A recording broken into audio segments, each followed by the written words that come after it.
The Adventures of Sherlock Holmes. The Adventure of the Blue Carbuncle. I had called upon my friend Sherlock Holmes upon the second morning after Christmas, with the intention of wishing him the compliments of the season. He was lounging upon the sofa in a purple dressing gown, a pipe rack within his reach upon the right, and a pile of crumpled morning papers, evidently newly studied, near at hand. Beside the couch was a wooden chair, and on the angle of the back hung a very seedy and disreputable hard felt hat, much the worse for wear, and cracked in several places. A lens and a forceps lying upon the seat of the chair suggested that the hat had been suspended in this manner for the purpose of examination. "You are engaged," said I. "Perhaps I interrupt you." "Not at all. I am glad to have a friend with whom I can discuss my results. The matter is a perfectly trivial one." He jerked his thumb in the direction of the old hat, "but there are points in connection with it which are not entirely devoid of interest, and even of instruction." I seated myself in his armchair and warmed my hands before his crackling fire, for a sharp frost had set in, and the windows were thick with the ice crystals. "I suppose," I remarked, "that, homely as it looks, this thing has some deadly story linked onto it, that it is the clue which will guide you in the solution of some mystery and the punishment of some crime." No crime," said Sherlock Holmes, laughing. "Only one of those whimsical little incidents which will happen when you have 4 million human beings all jostling each other within the space of a few square miles. Amid the action and reaction of so dense a swarm of humanity, every possible combination of events may be expected to take place, and many a little problem will be presented which may be striking and bizarre without being criminal. We have already had experience of such. So much so," I remarked, "that of the last 6 cases which I have added to my notes, 3 have been entirely free of any legal crime." "Precisely. You allude to my attempt to recover the Irene Adler papers, to the singular case of Miss Mary Sutherland, and to the adventure of the man with the twisted lip. Well, I have no doubt that this small matter will fall into the same innocent category. You know Peterson, the commissionaire? Yes. It is to him that this trophy belongs. It is his hat. No, he found it. Its owner is unknown. I beg that you will look upon it not as a battered billycock, but as an intellectual problem. And, first, as to how it came here. It arrived upon Christmas morning, in company with a good fat goose, which is, I have no doubt, roasting at this moment in front of Peterson's fire. The facts are these: about 4 o'clock on Christmas morning, Peterson, who, as you know, is a very honest fellow, was returning from some small jollification and was making his way homeward down Tottenham Court Road. In front of him he saw, in the gaslight, a tallish man, walking with a slight stagger and carrying a white goose slung over his shoulder. As he reached the corner of Goodge Street, a row broke out between this stranger and a little knot of roughs. One of the latter knocked off the man's hat, on which he raised his stick to defend himself, and, swinging it over his head, smashed the shop window behind him.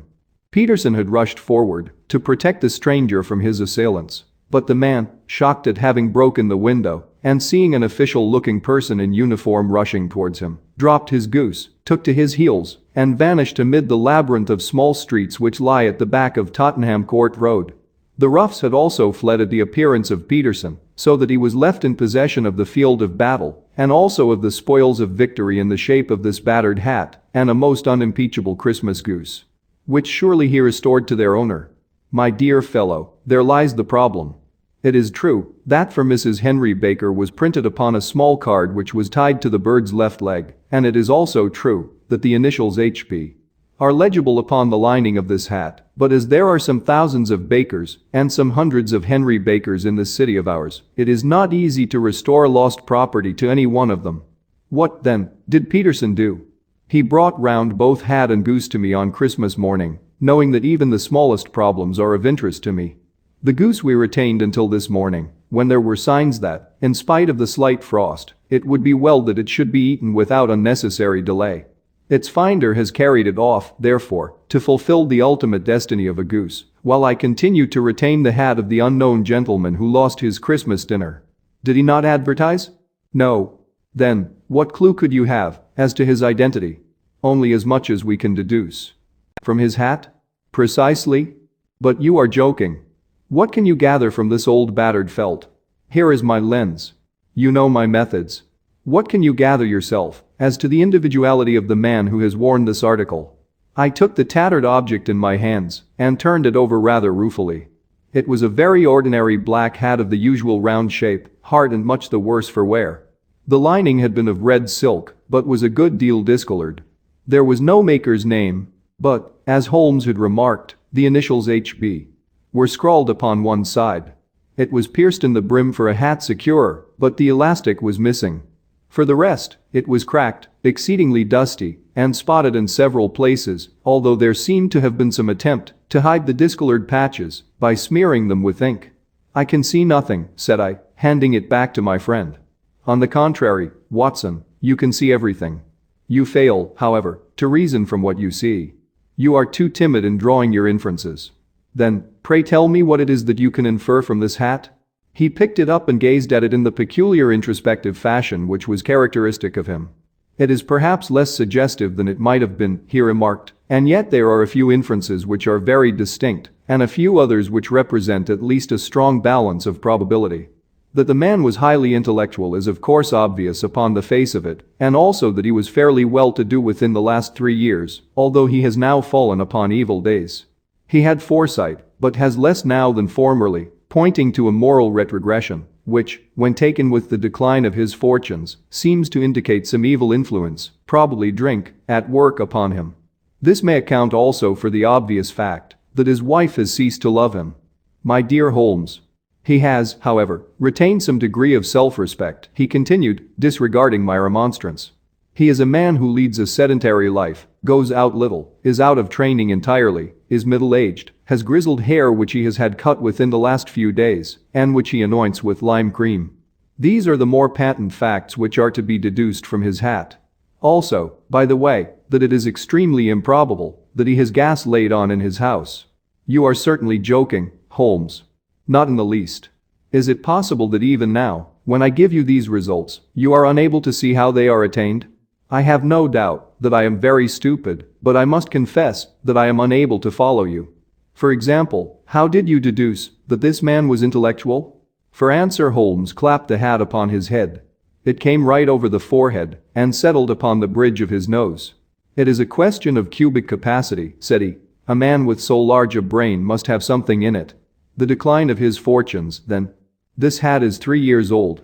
These flat brims curled at the edge came in then. It is a hat of the very best quality. Look at the band of ribbed silk and the excellent lining. If this man could afford to buy so expensive a hat 3 years ago and has had no hat since, then he has assuredly gone down in the world. Well, that is clear enough, certainly. But how about the foresight and the moral retrogression?" Sherlock Holmes laughed. "Here is the foresight," said he, putting his finger upon the little disc and loop of the hat securer. "They are never sold upon hats. If this man ordered one, it is a sign of a certain amount of foresight, since he went out of his way to take this precaution against the wind. But since we see that he has broken the elastic and has not troubled to replace it, it is obvious that he has less foresight now than formerly, which is a distinct proof of a weakening nature. On the other hand, he has endeavored to conceal some of these stains upon the felt by daubing them with ink, which is a sign that he has not entirely lost his self-respect. Your reasoning is certainly plausible. The further points that he is middle-aged, that his hair is grizzled, that it has been recently cut, and that he uses lime cream are all to be gathered from a close examination of the lower part of the lining. The lens discloses a large number of hair ends, clean cut by the scissors of the barber. They all appear to be adhesive, and there is a distinct odor of lime cream. This dust, you will observe, is not the gritty, gray dust of the street, but the fluffy brown dust of the house, showing that it has been hung up indoors most of the time, while the marks of moisture upon the inside are proof positive that the wearer perspired very freely and could therefore hardly be in the best of training. But his wife, you said that she had ceased to love him. This hat has not been brushed for weeks. When I see you, my dear Watson, with a week's accumulation of dust upon your hat, and when your wife allows you to go out in such a state, I shall fear that you also have been unfortunate enough to lose your wife's affection. But he might be a bachelor.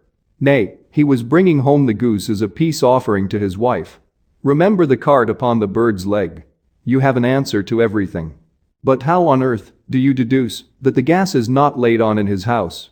One tallow stain, or even two, might come by chance. But when I see no less than 5, I think that there can be little doubt that the individual must be brought into frequent contact with burning tallow, walks upstairs at night probably with his hat in one hand and a guttering candle in the other. Anyhow, he never got tallow stains from a gas jet. Are you satisfied? Well, it is very ingenious, said I, laughing. But since, as you said just now, there has been no crime committed and no harm done save the loss of a goose, all this seems to be rather a waste of energy. Sherlock Holmes had opened his mouth to reply when the door flew open and Peterson, the commissionaire, rushed into the apartment with flushed cheeks and the face of a man who is dazed with astonishment. The goose, Mr. Holmes. The goose, sir, he gasped. Eh? What of it, then? Has it returned to life and flapped off through the kitchen window?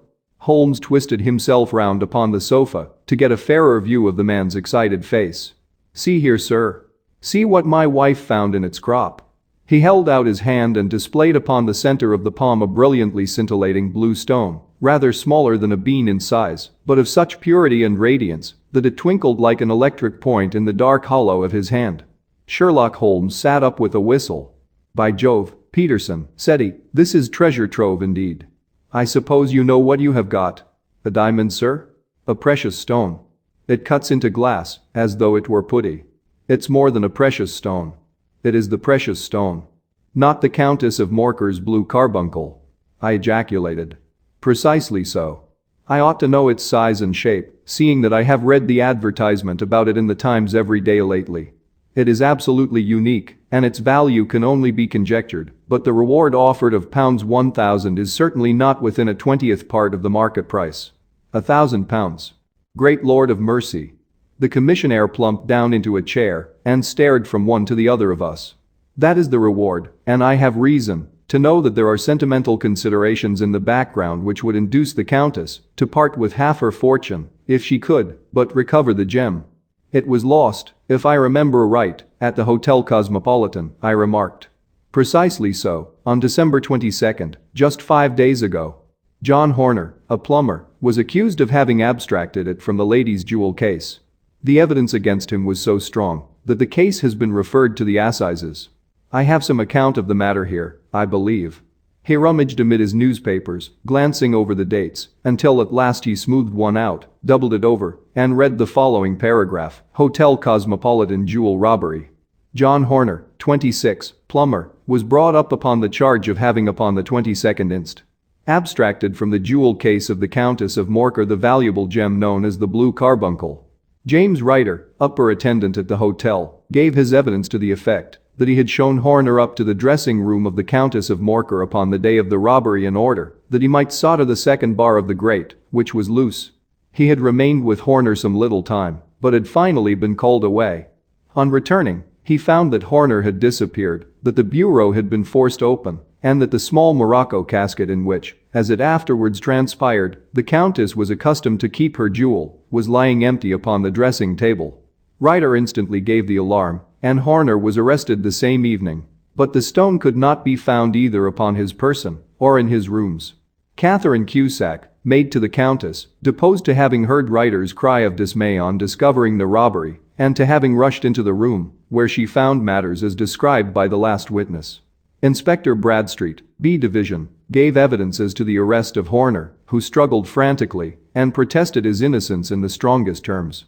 Evidence of a previous conviction for robbery having been given against the prisoner, the magistrate refused to deal summarily with the offense, but referred it to the assizes. Horner, who had shown signs of intense emotion during the proceedings, fainted away at the conclusion and was carried out of court. So much for the police court, said Holmes thoughtfully, tossing aside the paper. The question for us now to solve is the sequence of events leading from a rifled jewel case at one end to the crop of a goose in Tottenham Court Road at the other. You see, Watson, our little deductions have suddenly assumed a much more important and less innocent aspect. Here is the stone. The stone came from the goose, and the goose came from Mr. Henry Baker, the gentleman with the bad hat, and all the other characteristics with which I have bored you. So now we must set ourselves very seriously to finding this gentleman and ascertaining what part he has played in this little mystery. To do this, we must try the simplest means first, and these lie undoubtedly in an advertisement in all the evening papers. If this fail, I shall have recourse to other methods. What will you say? Give me a pencil and that slip of paper. Now, then, found at the corner of Goodge Street, a goose and a black felt hat.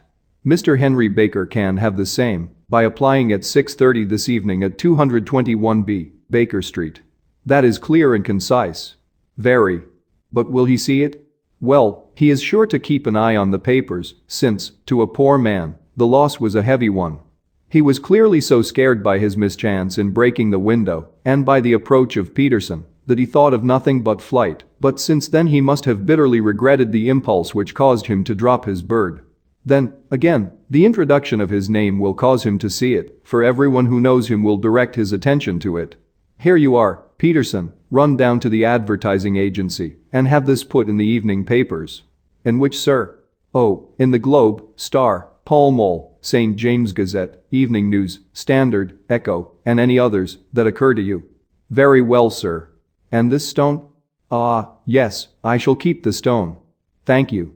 And, I say, Peterson, just buy a goose on your way back and leave it here with me, for we must have one to give to this gentleman in place of the one which your family is now devouring. When the commissionaire had gone, Holmes took up the stone and held it against the light. It's a bonny thing, said he. Just see how it glints and sparkles. Of course it is a nucleus and focus of crime. Every good stone is. They are the devil's pet baits. In the larger and older jewels every facet may stand for a bloody deed. This stone is not yet 20 years old. It was found in the banks of the Amoy River in southern China and is remarkable in having every characteristic of the carbuncle, save that it is blue in shade instead of ruby red. In spite of its youth, it has already a sinister history. There have been 2 murders, a vitriol throwing, a suicide, and several robberies brought about for the sake of this 40-grain weight of crystallized charcoal. Who would think that so pretty a toy would be a purveyor to the gallows and the prison? I'll lock it up in my strong box now and drop a line to the Countess to say that we have it. Do you think that this man Horner is innocent? I cannot tell. Well, then, do you imagine that this other one, Henry Baker, had anything to do with the matter? It is, I think, much more likely that Henry Baker is an absolutely innocent man who had no idea that the bird which he was carrying was of considerably more value than if it were made of solid gold. That, however, I shall determine by a very simple test if we have an answer to our advertisement. And you can do nothing until then? Nothing? In that case I shall continue my professional round. But I shall come back in the evening at the hour you have mentioned, for I should like to see the solution of so tangled a business. Very glad to see you. I dine at 7. There is a woodcock, I believe. By the way, in view of recent occurrences, perhaps I ought to ask Mrs. Hudson to examine its crop. I had been delayed at a case, and it was a little after 6:30 when I found myself in Baker Street once more. As I approached the house I saw a tall man in a Scotch bonnet with a coat which was buttoned up to his chin waiting outside in the bright semicircle which was thrown from the fanlight. Just as I arrived the door was opened, and we were shown up together to Holmes' room. Mr. Henry Baker, I believe, said he, rising from his armchair and greeting his visitor with the easy air of geniality which he could so readily assume. Pray take this chair by the fire, Mr. Baker. It is a cold night, and I observe that your circulation is more adapted for summer than for winter. Ah, Watson, you have just come at the right time. Is that your hat, Mr. Baker? Yes, sir, that is undoubtedly my hat. He was a large man with rounded shoulders, a massive head, and a broad, intelligent face, sloping down to a pointed beard of grizzled brown. A touch of red in nose and cheeks, with a slight tremor of his extended hand, recalled Holmes' surmise as to his habits. His rusty black frock coat was buttoned right up in front, with the collar turned up, and his lank wrists protruded from his sleeves without a sign of cuff or shirt. He spoke in a slow staccato fashion, choosing his words with care, and gave the impression generally of a man of learning and letters who had had ill usage at the hands of fortune. We have retained these things for some days, said Holmes, because we expected to see an advertisement from you giving your address. I am at a loss to know now why you did not advertise. Our visitor gave a rather shamefaced laugh. Shillings have not been so plentiful with me as they once were, he remarked. I had no doubt that the gang of roughs who assaulted me had carried off both my hat and the bird. I did not care to spend more money in a hopeless attempt at recovering them. Very naturally. By the way, about the bird, we were compelled to eat it. To eat it? Our visitor half rose from his chair in his excitement. Yes, it would have been of no use to anyone had we not done so. But I presume that this other goose upon the sideboard, which is about the same weight and perfectly fresh, will answer your purpose equally well? Oh, certainly, certainly, answered Mr. Baker with a sigh of relief. Of course, we still have the feathers, legs, crop, and so on of your own bird, so if you wish, the man burst into a hearty laugh. They might be useful to me as relics of my adventure, said he, but beyond that I can hardly see what use the disjecta membra of my late acquaintance are going to be to me. No, sir, I think that, with your permission, I will confine my attentions to the excellent bird which I perceive upon the sideboard. Sherlock Holmes glanced sharply across at me with a slight shrug of his shoulders. There is your hat, then, and there your bird, said he. By the way, would it bore you to tell me where you got the other one from? I am somewhat of a fowl fancier, and I have seldom seen a better grown goose. Certainly, sir, said Baker, who had risen and tucked his newly gained property under his arm. There are a few of us who frequent the Alpha Inn, near the museum. We are to be found in the museum itself during the day, you understand. This year our good host, Windigate by name, instituted a goose club, by which, on consideration of some few pence every week, we were each to receive a bird at Christmas. My pence were duly paid, and the rest is familiar to you. I am much indebted to you, sir, for a Scotch bonnet is fitted neither to my years nor my gravity.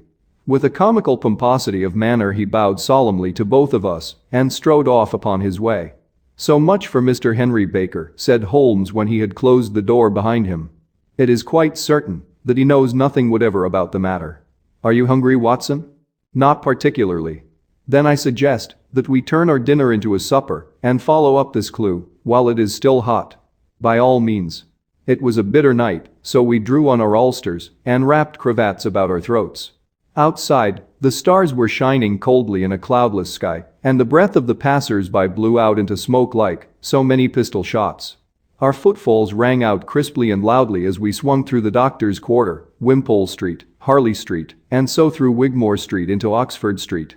In a quarter of an hour we were in Bloomsbury at the Alpha Inn, which is a small public house at the corner of one of the streets which runs down into Holborn. Holmes pushed open the door of the private bar and ordered 2 glasses of beer from the ruddy-faced, white-apron landlord. Your beer should be excellent, if it is as good as your geese, said he. My geese? The man seemed surprised. Yes. I was speaking only half an hour ago to Mr. Henry Baker, who was a member of your goose club. Ah, yes, I see. But you see, sir, them's not our geese. Indeed. Whose, then? Well, I got the 2 dozen from a salesman in Covent Garden. Indeed? I know some of them. Which was it? Breckenridge is his name. Ah. I don't know him. Well, here's your good health, landlord, and prosperity to your house. Good night. Now for Mr. Breckenridge, he continued, buttoning up his coat as we came out into the frosty air. Remember, Watson, that though we have so homely a thing as a goose at one end of this chain, we have at the other a man who will certainly get 7 years' penal servitude unless we can establish his innocence. It is possible that our inquiry may but confirm his guilt, but, in any case, we have a line of investigation which has been missed by the police and which a singular chance has placed in our hands. Let us follow it out to the bitter end. Faces to the south, then, and quick march. We passed across Holborn, down Endell Street, and so through a zigzag of slums to Covent Garden Market. One of the largest stalls bore the name of Breckenridge upon it, and the proprietor, a horsey-looking man with a sharp face and trim side whiskers, was helping a boy to put up the shutters.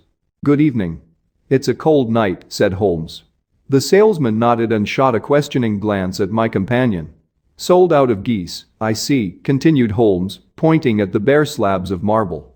Let you have 500 tomorrow morning. That's no good. Well, there are some on the stall with the gas flare. Ah, but I was recommended to you. Who by? The landlord of the Alpha. Oh, yes, I sent him a couple of dozen. Fine birds they were too. Now where did you get them from? To my surprise the question provoked a burst of anger from the salesman. Now, then, mister, said he, with his head cocked and his arms akimbo, what are you driving at? Let's have it straight, now. It is straight enough. I should like to know who sold you the geese which you supplied to the Alpha. Well then, I shan't tell you. So now.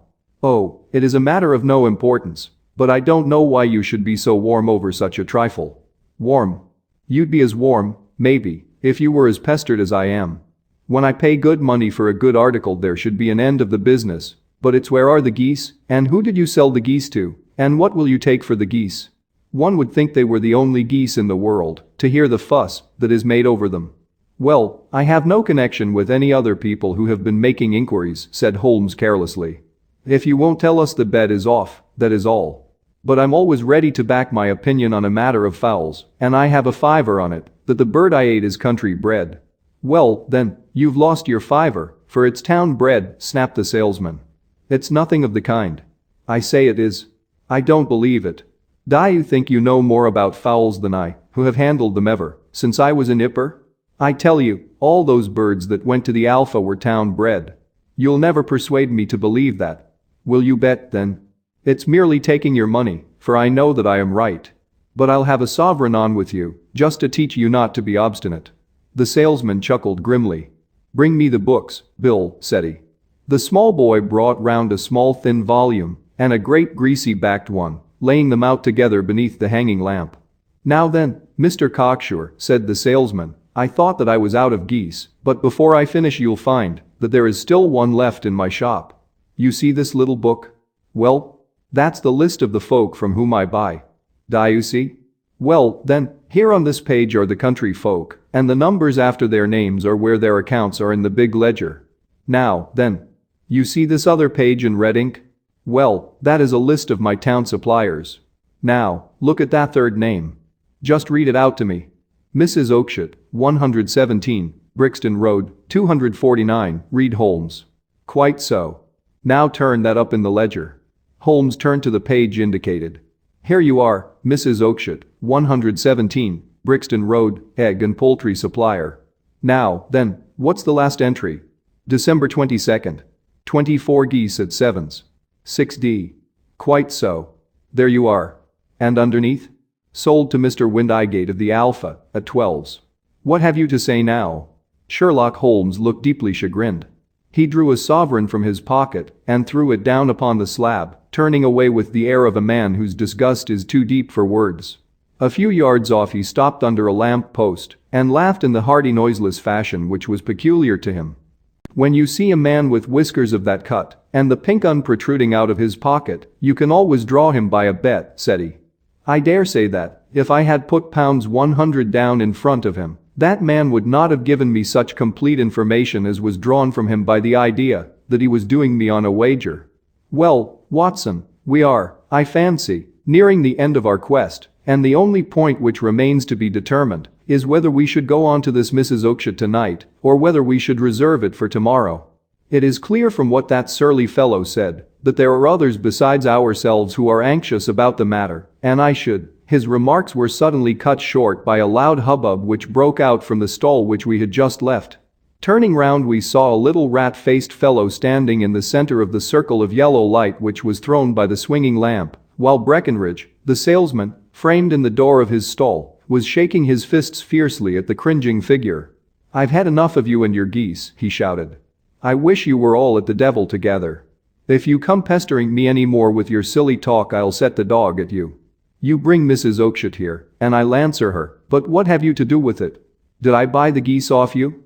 No, but one of them was mine all the same, whined the little man. Well, then, ask Mrs. Oakshott for it. She told me to ask you. Well, you can ask the King of Prussia, for all I care. I've had enough of it. Get out of this. He rushed fiercely forward, and the inquirer flitted away into the darkness. Ha, this may save us a visit to Brixton Road, whispered Holmes. Come with me, and we will see what is to be made of this fellow. Striding through the scattered knots of people who lounged round the flaring stalls, my companion speedily overtook the little man and touched him upon the shoulder. He sprang round, and I could see in the gaslight that every vestige of color had been driven from his face. Who are you, then? What do you want? He asked in a quavering voice. You will excuse me, said Holmes blandly, but I could not help overhearing the questions which you put to the salesman just now. I think that I could be of assistance to you. You? Who are you? How could you know anything of the matter? My name is Sherlock Holmes. It is my business to know what other people don't know. But you can know nothing of this? Excuse me, I know everything of it. You are endeavoring to trace some geese which were sold by Mrs. Oakshott, of Brixton Road, to a salesman named Breckenridge, by him in turn to Mr. Windigate, of the Alpha, and by him to his club, of which Mr. Henry Baker is a member. Oh, sir, you are the very man whom I have longed to meet, cried the little fellow with outstretched hands and quivering fingers. I can hardly explain to you how interested I am in this matter. Sherlock Holmes hailed a four-wheeler which was passing. In that case we had better discuss it in a cozy room, rather than in this wind-swept marketplace, said he. But pray tell me, before we go farther, who it is that I have the pleasure of assisting. The man hesitated for an instant. My name is John Robinson, he answered with a sidelong glance. No, the real name, said Holmes sweetly. It is always awkward doing business with an alias. A flush sprang to the white cheeks of the stranger. Well then, said he, my real name is James Ryder. Precisely so. Head attendant at the Hotel Cosmopolitan. Pray step into the cab, and I shall soon be able to tell you everything which you would wish to know. The little man stood glancing from one to the other of us with half-frightened, half-hopeful eyes, as one who is not sure whether he is on the verge of a windfall or of a catastrophe. Then he stepped into the cab, and in half an hour we were back in the sitting room at Baker Street. Nothing had been said during our drive, but the high, thin breathing of our new companion, and the claspings and unclaspings of his hands, spoke of the nervous tension within him. Here we are, said Holmes cheerily as we filed into the room. The fire looks very seasonable in this weather. You look cold, Mr. Ryder. Pray take the basket chair. I will just put on my slippers before we settle this little matter of yours. Now, then. You want to know what became of those geese? Yes, sir. Or rather, I fancy, of that goose. It was one bird, I imagine, in which you were interested, white, with a black bar across the tail. Ryder quivered with emotion. Oh, sir, he cried, can you tell me where it went to? It came here. Here? Yes, and a most remarkable bird it proved. I don't wonder that you should take an interest in it. It laid an egg after it was dead, the bonniest, brightest little blue egg that ever was seen. I have it here in my museum. Our visitor staggered to his feet and clutched the mantelpiece with his right hand. Holmes unlocked his strong box and held up the blue carbuncle, which shone out like a star, with a cold, brilliant, many-pointed radiance. Ryder stood glaring with a drawn face, uncertain whether to claim or to disown it. The game's up, Ryder, said Holmes quietly. Hold up, man, or you'll be into the fire. Give him an arm back into his chair, Watson. He's not got blood enough to go in for felony with impunity. Give him a dash of brandy. So. Now he looks a little more human. What a shrimp it is, to be sure. For a moment he had staggered and nearly fallen, but the brandy brought a tinge of color into his cheeks, and he sat staring with frightened eyes at his accuser. I have almost every link in my hands, and all the proofs which I could possibly need, so there is little which you need tell me. Still, that little may as well be cleared up to make the case complete. You had heard, Ryder, of this blue stone of the Countess of Morcar's? It was Catherine Cusack who told me of it, said he in a crackling voice. I see, her ladyship's waiting maid. Well, the temptation of sudden wealth so easily acquired was too much for you, as it has been for better men before you. But you were not very scrupulous in the means you used. It seems to me, Ryder, that there is the making of a very pretty villain in you. You knew that this man Horner, the plumber, had been concerned in some such matter before, and that suspicion would rest the more readily upon him. What did you do, then? You made some small job in my lady's room, you and your confederate Cusack, and you managed that he should be the man sent for. Then, when he had left, you rifled the jewel case, raised the alarm, and had this unfortunate man arrested. You then, Ryder threw himself down suddenly upon the rug and clutched at my companion's knees. For God's sake, have mercy, he shrieked. Think of my father. Of my mother. It would break their hearts. I never went wrong before. I never will again. I swear it. I'll swear it on a Bible. Oh, don't bring it into court. For Christ's sake, don't. Get back into your chair, said Holmes sternly. It is very well to cringe and crawl now, but you thought little enough of this poor Horner in the dock for a crime of which he knew nothing. I will fly, Mr. Holmes. I will leave the country, sir. Then the charge against him will break down. We will talk about that. And now let us hear a true account of the next act. How came the stone into the goose, and how came the goose into the open market? Tell us the truth, for there lies your only hope of safety." Ryder passed his tongue over his parched lips. "I will tell you it just as it happened, sir," said he. "When Harner had been arrested, it seemed to me that it would be best for me to get away with the stone at once, for I did not know at what moment the police might not take it into their heads to search me in my room. There was no place about the hotel where it would be safe. I went out, as if on some commission, and I made for my sister's house. She had married a man named Oakshott and lived in Brixton Road, where she fattened fowls for the market. All the way there every man I met seemed to me to be a policeman or a detective, and, for all that it was a cold night, the sweat was pouring down my face before I came to the Brixton Road. My sister asked me what was the matter and why I was so pale, but I told her that I had been upset by the jewel robbery at the hotel. Then I went into the backyard and smoked a pipe and wondered what it would be best to do. I had a friend once called Maudsley who went to the bad and has just been serving his time in Pentonville. One day he had met me and fell into talk about the ways of thieves and how they could get rid of what they stole. I knew that he would be true to me, for I knew one or two things about him. So I made up my mind to go right on to Kilburn, where he lived, and take him into my confidence. He would show me how to turn the stone into money. But how to get to him in safety? I thought of the agonies I had gone through in coming from the hotel. I might at any moment be seized and searched, and there would be the stone in my waistcoat pocket.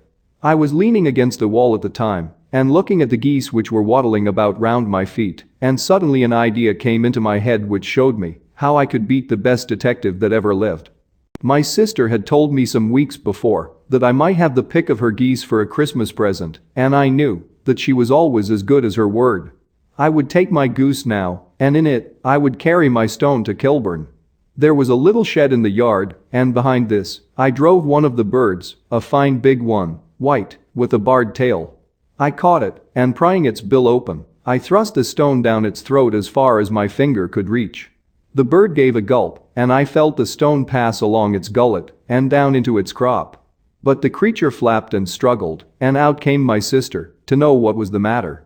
As I turned to speak to her, the brute broke loose and fluttered off among the others. "Whatever were you doing with that bird, Jem?" says she. "Well," said I, "you said you'd give me one for Christmas, and I was feeling which was the fattest." "Oh," says she, "we've set yours aside for you, Jem's bird, we call it. It's the big white one over yonder. There's 26 of them, which makes one for you, and one for us, and 2 dozen for the market." "Thank you, Maggie," says I, "but if it is all the same to you, I'd rather have that one I was handling just now. The other is a good 3 pound heavier," said she, "and we fattened it expressly for you." "Never mind. I'll have the other, and I'll take it now," said I. "Oh, just as you like," said she, a little huffed. "Which is it you want, then?" "That white one with the barred tail, right in the middle of the flock." "Oh, very well. Kill it and take it with you." Well, I did what she said, Mr. Holmes, and I carried the bird all the way to Kilburn. I told my pal what I had done, for he was a man that it was easy to tell a thing like that to. He laughed until he choked, and we got a knife and opened the goose. My heart turned to water, for there was no sign of the stone, and I knew that some terrible mistake had occurred. I left the bird, rushed back to my sister's, and hurried into the backyard. There was not a bird to be seen there. "Where are they all, Maggie?" I cried. "Gone to the dealers, Jem." "Which dealers?" "Breckenridge, of Covent Garden." "But was there another with a barred tail?" I asked, "the same as the one I chose?" "Yes, Jem. There were 2 barred-tailed ones, and I could never tell them apart." "Well, then, of course I saw it all, and I ran off as hard as my feet would carry me to this man Breckenridge, but he had sold the lot at once, and not one word would he tell me as to where they had gone. You heard him yourselves tonight. Well, he has always answered me like that. My sister thinks that I am going mad. Sometimes I think that I am myself. And now I am myself a branded thief, without ever having touched the wealth for which I sold my character. God help me. God help me." He burst into convulsive sobbing, with his face buried in his hands. There was a long silence, broken only by his heavy breathing and by the measured tapping of Sherlock Holmes' fingertips upon the edge of the table. Then my friend rose and threw open the door. "Get out," said he. "What, sir?" "Oh, heaven bless you. No more words. Get out." And no more words were needed. There was a rush, a clatter upon the stairs, the bang of a door, and the crisp rattle of running footfalls from the street. "After all, Watson," said Holmes, reaching up his hand for his clay pipe, "I am not retained by the police to supply their deficiencies. If Horner were in danger it would be another thing. But this fellow will not appear against him, and the case must collapse. I suppose that I am commuting a felony, but it is just possible that I am saving a soul. This fellow will not go wrong again. He is too terribly frightened. Send him to gaol now, and you make him a gaol bird for life. Besides, it is the season of forgiveness. Chance has put in our way a most singular and whimsical problem, and its solution is its own reward. If you will have the goodness to touch the bell, Doctor, we will begin another investigation, in which, also a bird will be the chief feature."